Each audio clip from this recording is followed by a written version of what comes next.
Good afternoon, ladies and gentlemen. Welcome to today's Who You webinar. So in a couple of minutes' time, we're going to start examining customer KYC remediation and how regulated companies can re-verify the identities of their existing customers as mandated by AML regulation. We're just going to give it a couple of minutes before we get started to allow for a couple of stragglers, and we'll get started in 2 minutes' time at 2 past the hour. Thank you very much.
Okay, so good afternoon, everybody. My name's David Pape. I'm the Marketing Director over at Who You.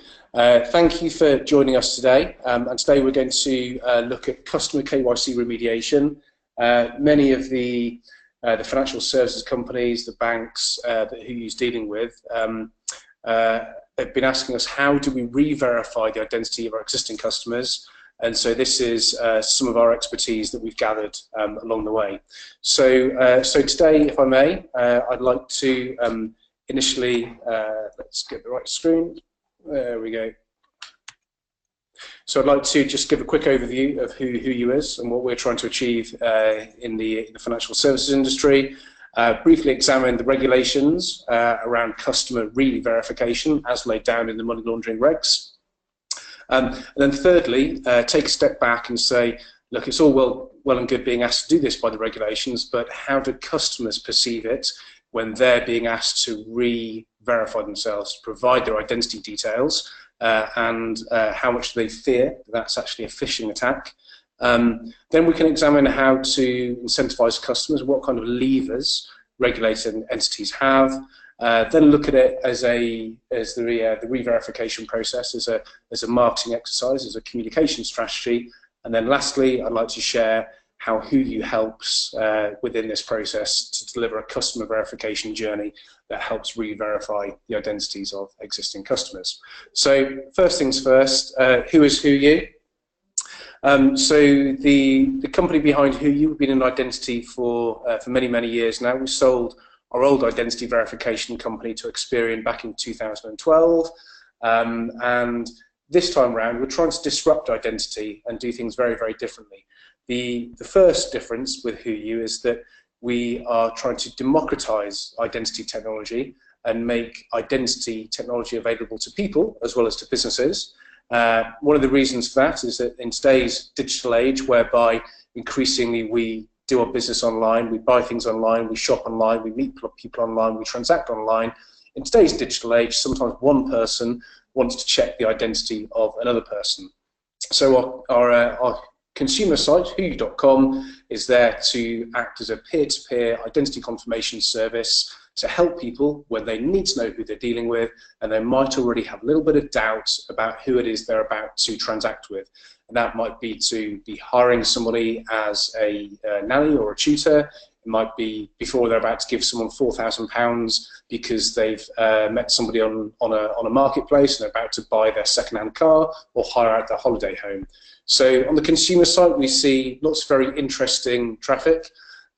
We pretty much see the driving licenses of beautiful Russian supermodels on a daily basis.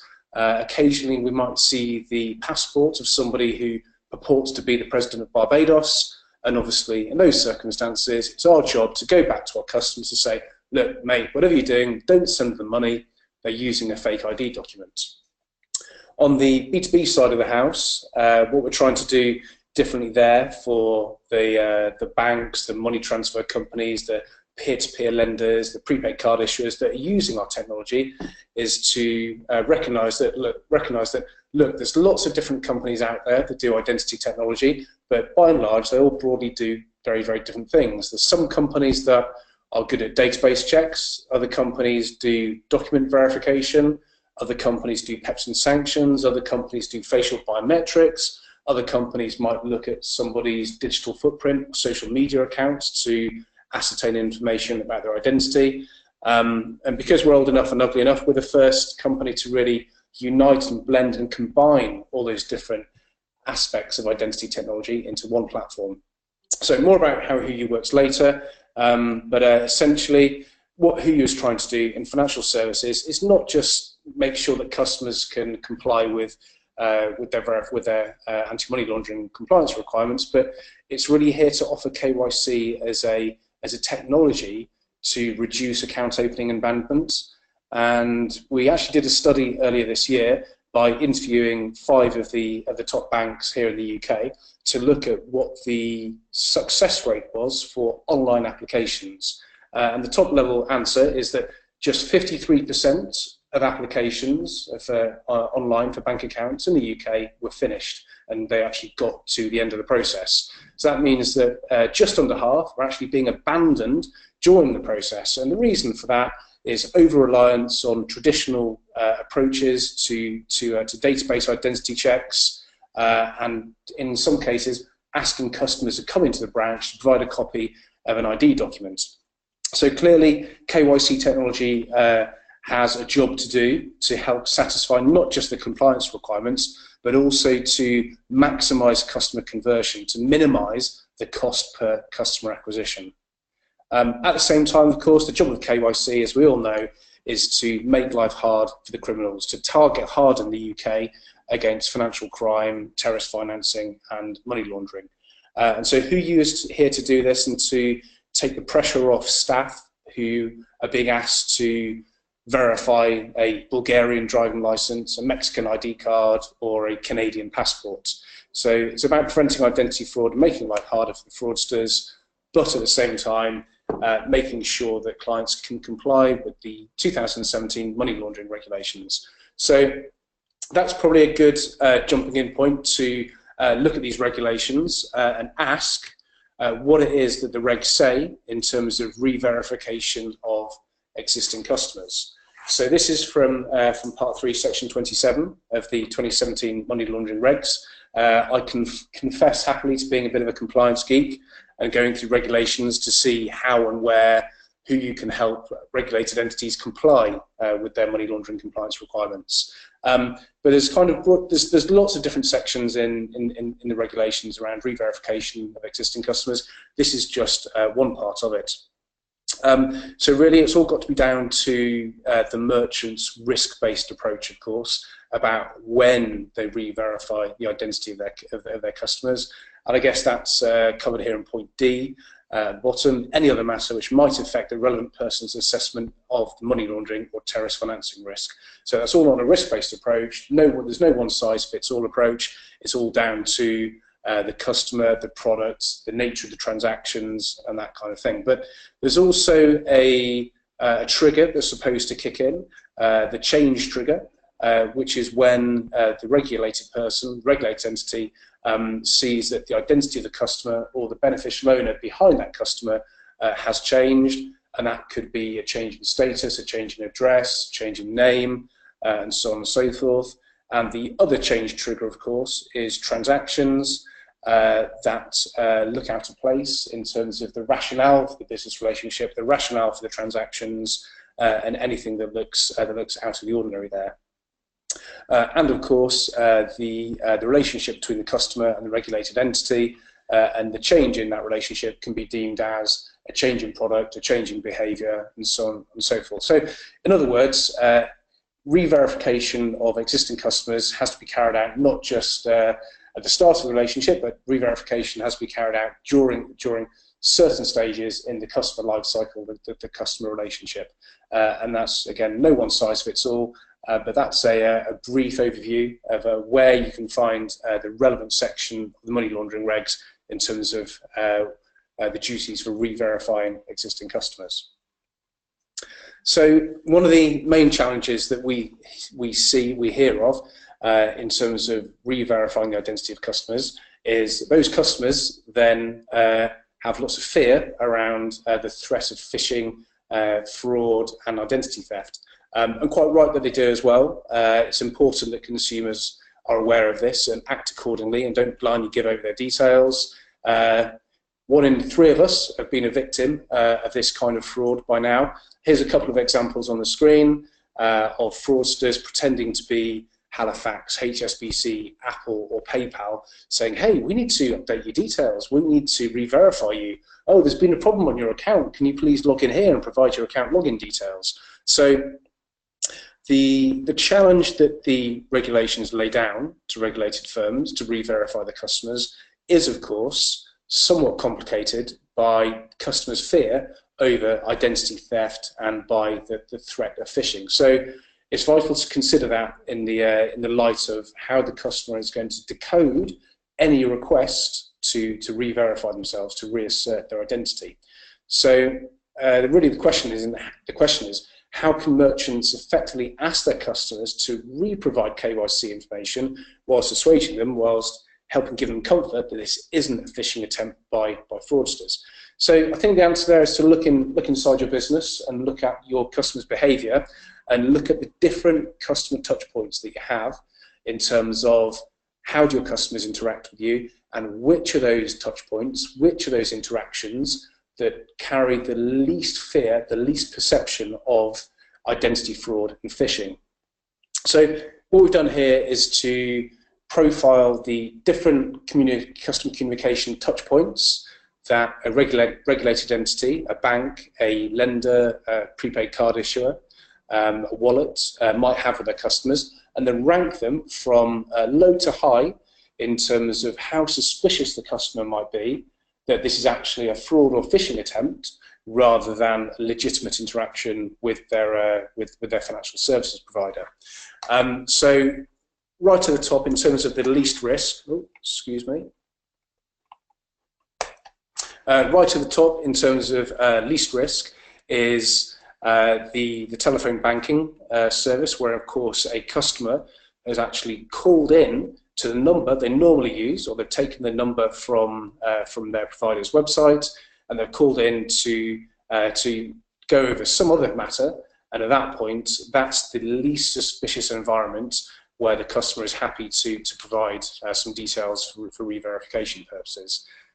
Likewise, it's a fairly low risk environment once the customer has come to the merchant, once the customer has come to the financial services entity.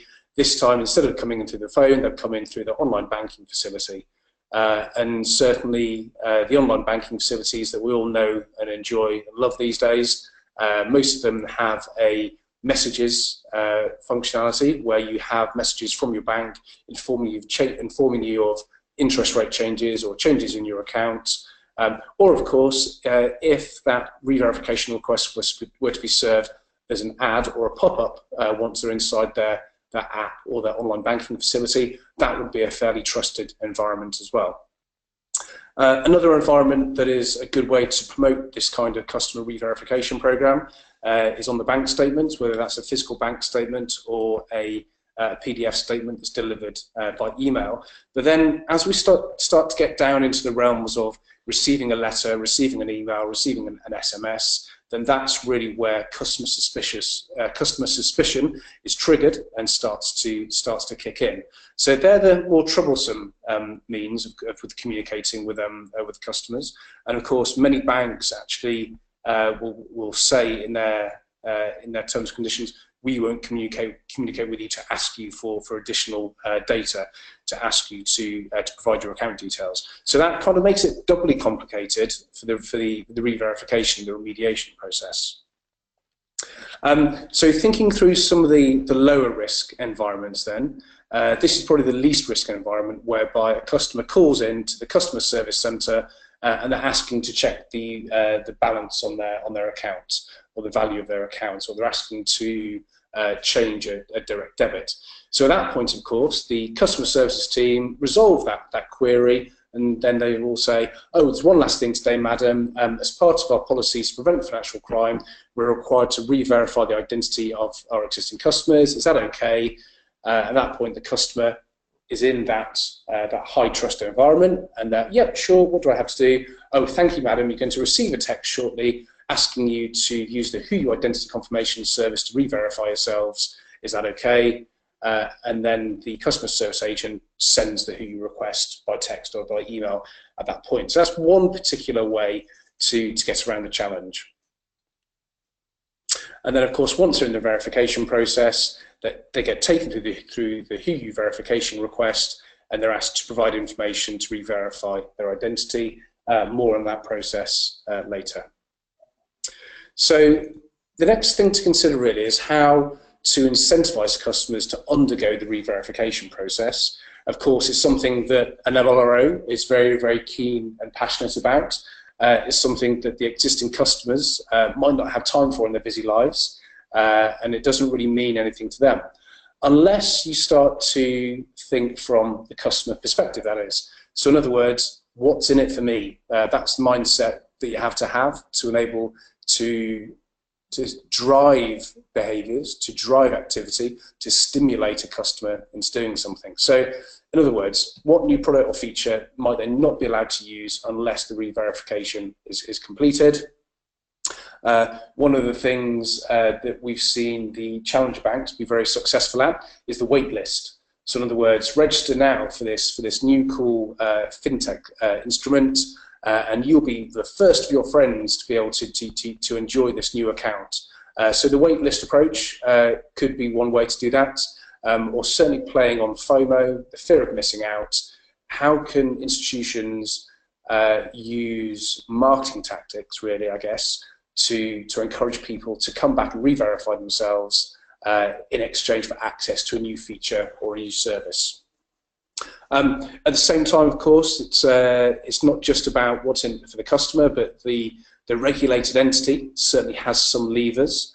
They, according to the terms and conditions of their account, they may be able to restrict some functionality on the account, whether that be the withholding of interest payments, a freeze on direct debits, a moratorium on activating new cards until the re-verification is complete. There's obviously a sliding scale of impact there. The longer the account goes unverified for, that the merchant can bring to bear. So that's the carrot and the stick. And the other way to incentivize customers, of course, is to get creative and perhaps gamify the process. So in other words, congratulations, you've now done your 1,000th transaction with Bank ABC, or perhaps, thank you very much, Mr. Customer, you've been a loyal customer for the last 10 years, now we need to re-verify your identity. So there's some creativity that can be put into the process as well. So the next thing to think about really is the communication strategy. In other words, how are you going to go about the whole process? And the first thing, as with any marketing or communication approach, is segmentation. So obviously within the existing base, some customers can be re-verified using database checks, only as long as the relevant consent was obtained, the point at which that customer applied for that account. So say, for example, if it's a customer that applied, that's been a customer for the last 10, 15 years, that relevant clause in the terms and conditions may not have been present at the time of origination and onboarding, or perhaps that customer came through a broker channel where the consent to perform database identity checks was not obtained. So that's the first point of customer segmentation. The next next thing to do in terms of segmenting the customers is to look at what data you hold for those customers, and that of course informs what channels you can use to deliver your communication about the re-verification requirement. Now, address, of course, is fairly universal. Email is universal, although it's not always accurate, and people do change email addresses over the course of time.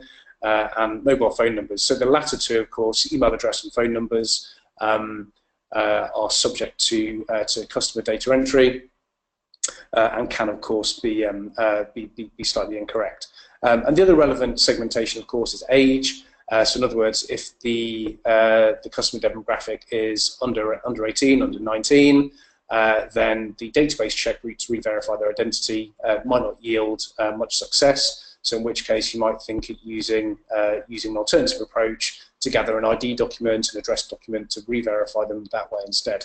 So once you've done your segmentation, the best way to look at the re-verification communication strategy is as a series of cells or cohorts. So in other words, you're looking at cell 1, you know you can satisfy those with database checks, and then cell 2, A, B, C, based on whether you have an email and a mobile phone number or both for them, and then also to look at the different strengths of remediation that you may require. Obviously, the level of verification is in proportion to the risk in the transaction, the risk in the account. So you would also look at it as cohorts based on the level of re-verification that you have to go to for those particular customers.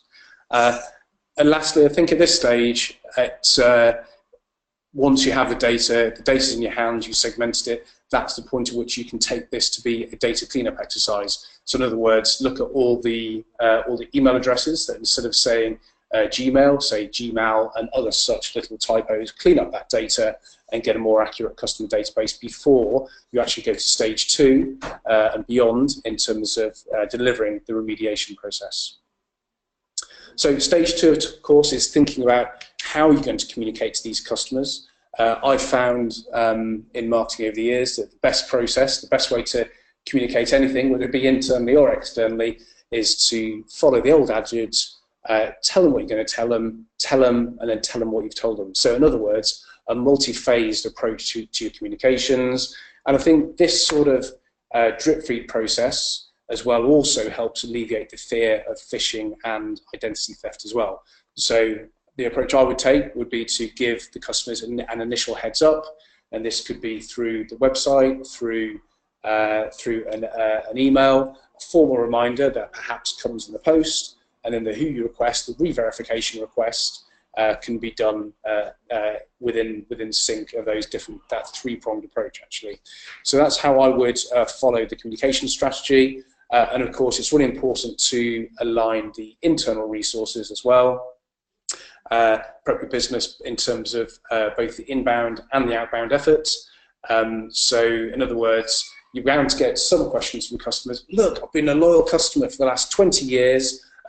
Surely you know who I am. Why do I have to reconfirm my identity now? So you're absolutely going to get that question and 1,000,001 others. And so one of the things we've learned here is that it's very important that firms that are going through this kind of process, that they have a really good internal training process to say this is going on.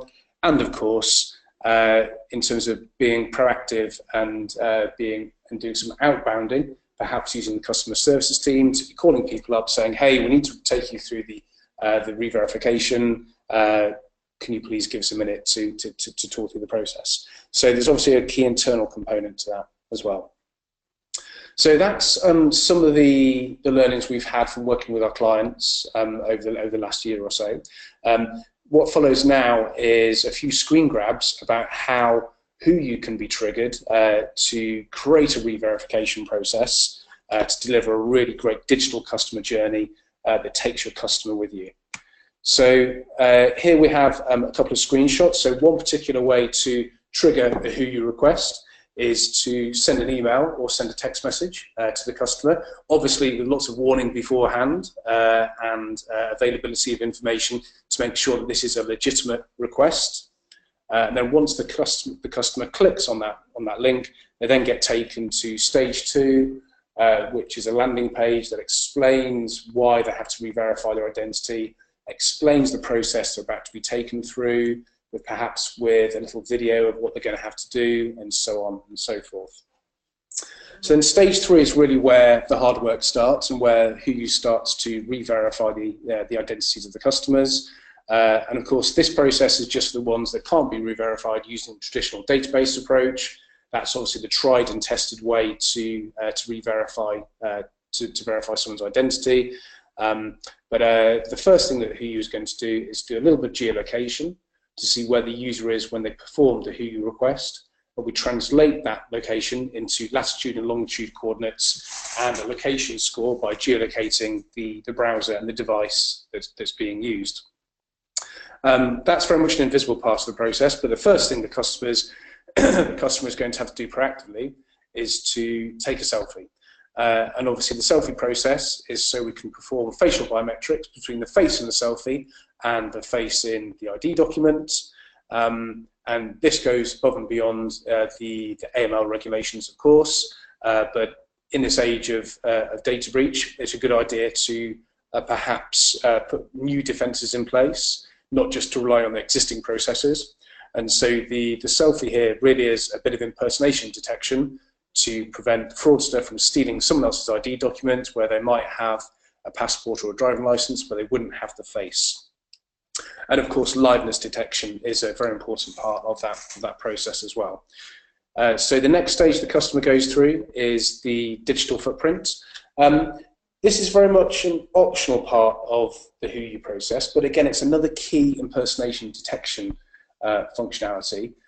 In other words, fraud prevention is all around putting hurdles in front of the customer, in front of the fraudster rather. So the fraudster might jump over hurdle A or hurdle B, but they'll fall at hurdle C.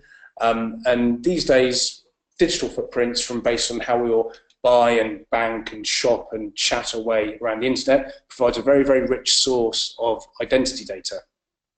So what WhoYou has done here is to integrate into Facebook, PayPal, LinkedIn, Amazon, Yahoo, and so on and so forth, Microsoft Live, as a means to be able to gather information about that customer's identity and use that information to prove that it's a real digital footprint, and then be able to cross-reference and compare the information about the identity to the identity data that they see in the identity document or the proof of address document, to say, hang on a second, so we've got a real good ID document that we verified, but how much do we trust it? Can we increase the trust in that ID document? Can we increase the trust in that customer identity overall by using multiple sources to verify the identity? And of course, our digital footprints are just one of those sources we can use to do that.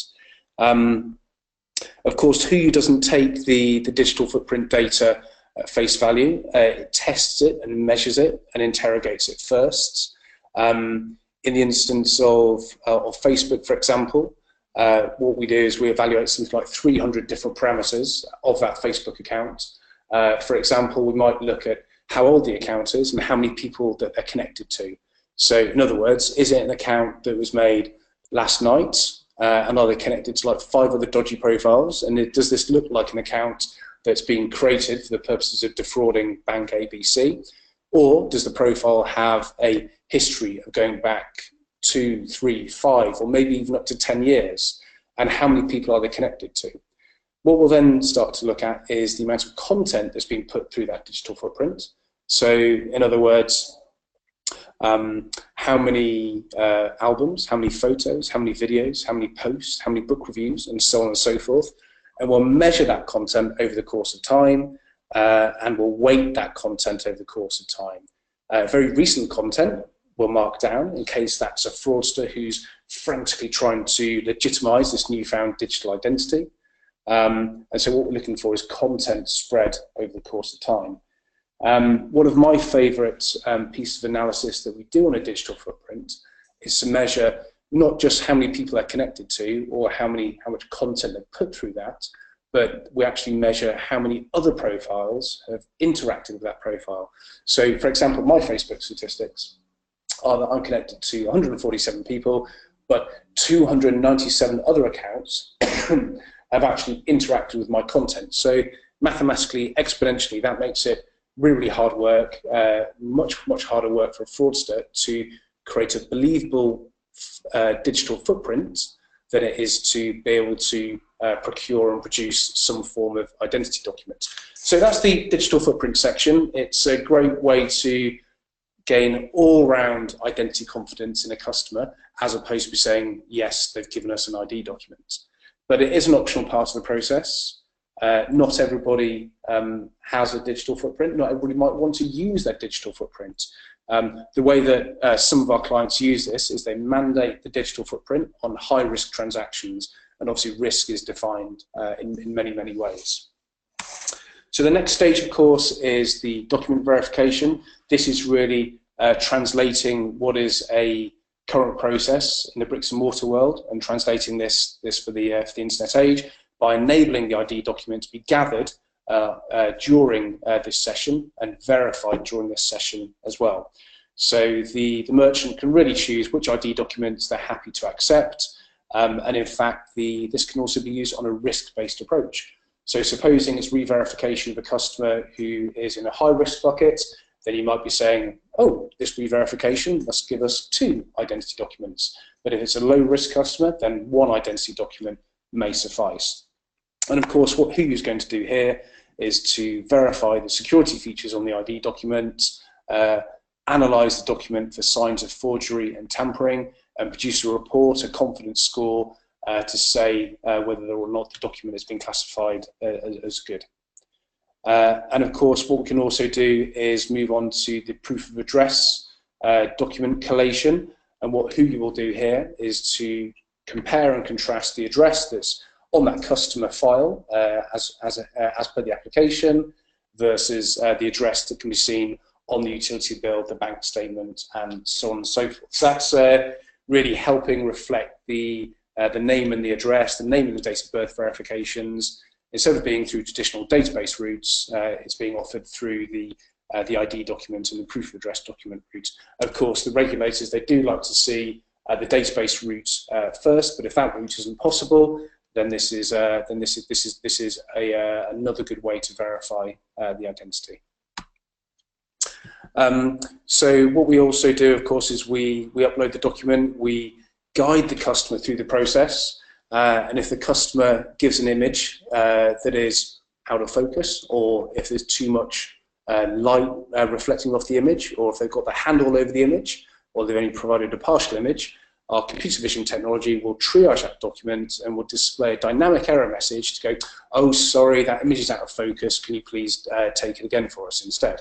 So we really try to make HooYu as a platform that maximizes the number of customers, the percentage of customers that can get through successfully the verification process, and we do that by encouraging them to provide a good quality image of their ID document. And then, of course, once all that process is finished, and it takes our document verification process can take as little as 30 seconds. And once HooYu's done its work, it's verified the ID document, it's cross-referenced and correlated the data from the digital footprint to the ID document to the proof of address. It's compared the name and the date of birth on the application to the identity sources. That's the point at which HooYu's job is done, and HooYu will exit and pass the results of the verification back to the merchant and redirect the customer onto the next stage in that digital process. So if it's a re-verification process, it'll be redirecting the customer back into their online facility perhaps, maybe for an upsell or cross-sell process, or in the case of origination as an application, we'll be redirecting the user back to the next stage in that application process.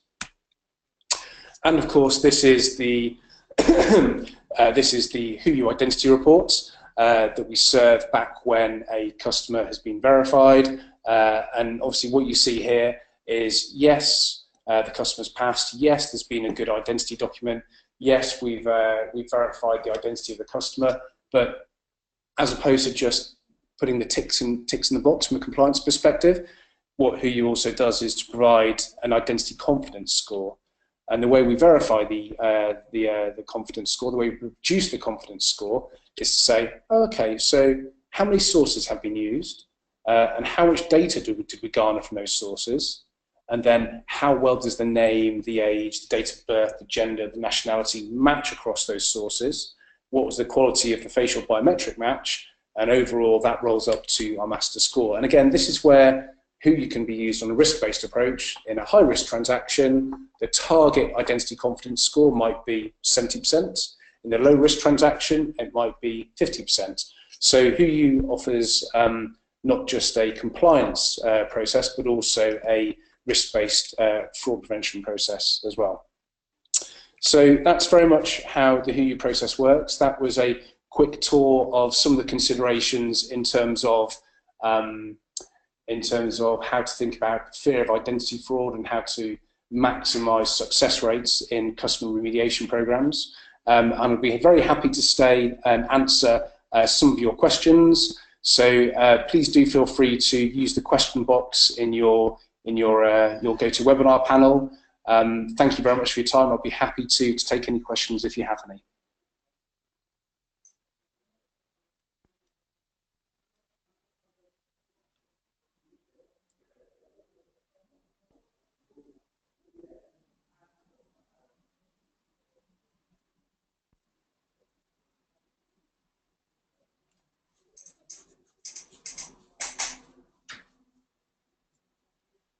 Okay, so we've got a couple of questions come in.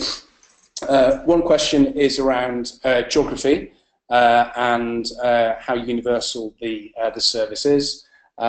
So basically, the HooYu document verification process works in over 200 countries in terms of passport, ID card, driving license, residence permits, where it's available. So it's very much a global service.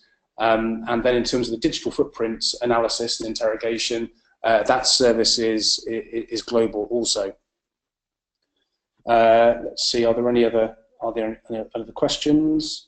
So yeah, just on the global nature, of course, HooYu is designed to be able to verify the customers that can't be verified using the traditional database approach. And so obviously there are databases in some countries, but not all countries. Outside of the US, UK, Canada, Germany, and perhaps the Netherlands, the quality of the verification databases is reduced. And so therefore that places increased importance on creating a digital process to verify the customer, as opposed to asking them to email something in, come into a branch, and so on and so forth. So the other question we have is, how long does the process take? So that depends. What HooYu does is offer both a quick automated document verification process and also a manual agent review process. So depending on the kind of document it is, and also depending on the image quality, around about 70% of the time we'd hope to be able to use our automated verification technology, and that will take 30 seconds or thereabouts. On average, 98% will be done in less than a minute. Now, where we have a poor image that can't be verified automatically, or where we have an ID document that can't be verified with our automatic technology because it might be a paper-based document or so on and so forth, maybe an Irish paper copy driving license, that's when the document goes to our manual agents, and that sort of turnaround time is that I think 98% are done in less than 10 minutes, average 5 minutes, and so on and so forth. But obviously SLAs can be agreed on a client-by-client basis. Okay, so I think they're the only questions we have for today. Thank you very much for listening to the HooYu customer remediation webinar. We'll obviously make this available as a download, view-on-demand webinar as well. Thank you very much, and everybody have a nice day.